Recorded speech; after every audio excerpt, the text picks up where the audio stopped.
It appears mechanical tension is probably the primary hypertrophy stimulus. There simply isn't compelling evidence that metabolic stress and muscle damage are powerful drivers of hypertrophy. Let us now dive deeper into what mechanical tension precisely is, as this can likely help us understand why certain training produces the results it does. I've come up with 5 depth levels to explain mechanical tension, from the simplest to the most in-depth descriptions. At the first level, the most simplest description is that muscle tension stimulates hypertrophy. Going deeper into the second level, we know muscles contain muscle fibers. It's the tension generated by muscle fibers that can be detected by mechanosensors, which are present in and around muscle fibers. Once these mechanosensors detect this tension, they convert it into a signaling cascade that results in the formation of the proteins that make muscle fibers larger. Going deeper into the third level, how precisely do muscle fibers generate force, and what are the mechanosensors that detect this force? Fibers can produce force actively or passively through their force-generating units, called sarcomeres. Active forces occur when the myosin heads extend out from the myosin filament and attach and pull on actin filaments towards the M-line. Passive forces occur when titin, which is actually the largest protein discovered in the human body, stretches. Though it's worth noting the extracellular matrix, which surrounds the muscle fiber, can also produce passive forces when stretched. Mechanosensing candidates that can detect these forces include costomere-related complexes that actually link the sarcomere to the extracellular matrix, filamin, which is a protein located at the Z-discs of sarcomeres, titin itself as it potentially has parts that can sense tension, the myonuclei of the fibers, and stretch-activated ion channels.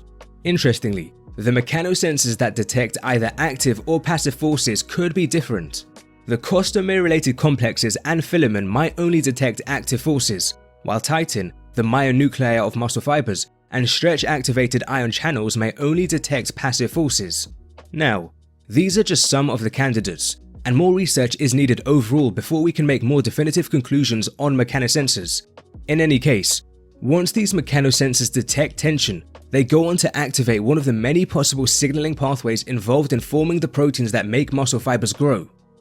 Going deeper to the fourth level, it's clear to see during an exercise, we'd want to recruit as many muscle fibers as possible and have those individual fibers produce high respective forces. Yet, and this is the key point to the fourth level, we also want that tension to be produced for a decent duration. Merely having high levels of muscle fiber recruitment and force output from the fibers for a very brief duration isn't great for stimulating hypertrophy.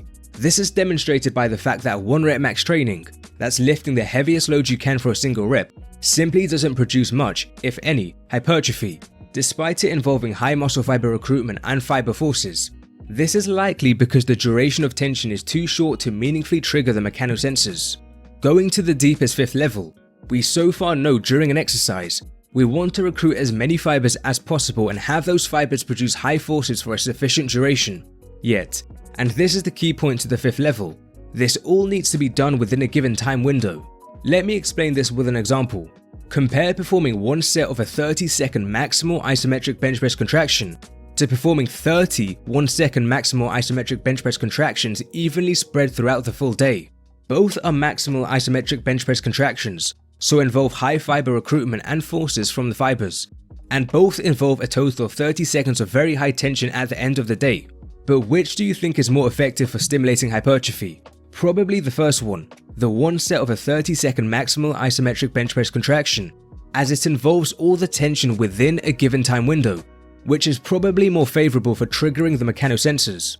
Having the duration of high recruitment and fiber forces spread throughout the day and not in a given time window is presumably not as effective for triggering the mechanosensors optimally.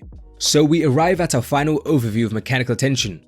During an exercise, we'd want to recruit as many muscle fibers as possible and have the individual fibers produce high respective forces for a decent duration, and this needs to be done within a given time window. The forces from the fiber can be active and or passive, which get detected by mechanosensors that convert the tension and activate one of the many possible signaling pathways involved in forming the proteins that make muscle fibers grow.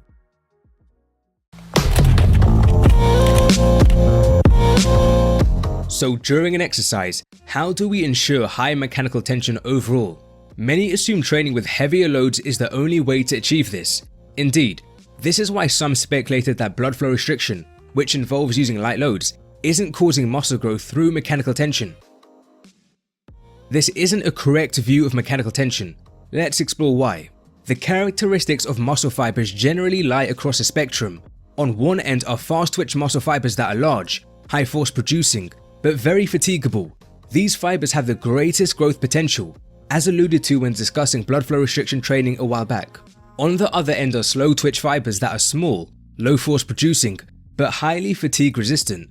These fibers don't have the greatest growth potential. Muscle fibers are recruited sequentially. When the muscle needs to generate low forces, only slow-twitch fibers need to be recruited.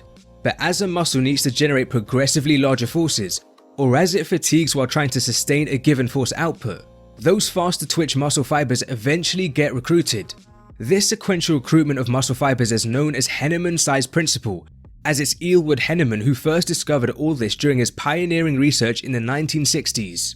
From this, it's clear heavier loads, as it instantly requires high muscle forces to move the load, produce high muscle fiber recruitment, and it would only increase as you near failure. Also, many of the individual fibers sustain relatively high forces throughout all of this. Lighter loads, including blood flow restriction training, as it initially only needs low muscle forces to move the load, would only require slow twitch fiber recruitment. But the key point is that as you continue performing reps and near failure with this light load, you eventually recruit those faster twitch muscle fibers. Many of the individual fibers sustain relatively high forces throughout all this too. Therefore, the last few reps just before failure are where the duration of exposure to overall high mechanical tension would be similar between light and heavier loading. This is more than likely why both light and heavier loads have been shown to be able to produce similar muscle hypertrophy when reps are performed near or to failure. This is also more than likely why training near or to failure with whatever load you're using is more favorable for hypertrophy than training further from failure. Now, I should note very light loads, even if you get near or to failure, probably won't be optimal for stimulating hypertrophy. This is because too high rep numbers likely generate excessive within-session central fatigue that inhibits your ability to effectively recruit and expose those faster twitch muscle fibers to tension. Very heavy loads aren't the most optimal for stimulating hypertrophy per set either, as the duration of overall high mechanical tension would be too brief. We alluded to this point earlier when noting how 1 rep max training doesn't build much muscle at all. Mechanical tension being the primary hypertrophy stimulus might have another training implication. There's an ever-increasing number of studies finding that training muscles at stretched positions is powerful for building muscle. We have a whole video detailing the research behind this. Exercises that train muscles in a stretched position likely involve significant contribution from both active and passive forces, and this might potentially explain the greater hypertrophy.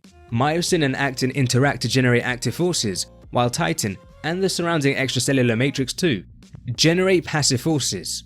Remember, different mechanosensors might detect either active or passive forces, so ensuring both of these are high in an exercise may have additive effects on signaling muscle growth. Passive forces from titin while the muscle is producing active forces might also be greater, versus passive forces from titin while the muscle is not producing active forces. Emerging evidence alludes to this. You see, calcium influx into the muscle fiber is what fundamentally permits myosin and actin to interact to generate active forces, but these calcium ions with active tension might also interact with titin to make it stiffer too, allowing it to generate greater passive forces. These greater passive forces are probably more effective at triggering the mechanosensors. This could explain why passive forces with no active tension, as done when static stretching, isn't very effective for stimulating hypertrophy in humans, but passive forces combined with active forces, as done in exercises training muscles at stretched positions, are highly effective. Though extreme static stretching itself can probably build muscle. For example, this recent German study found that performing this calf stretch for 1 hour every day in humans did produce significant gastrocnemius growth.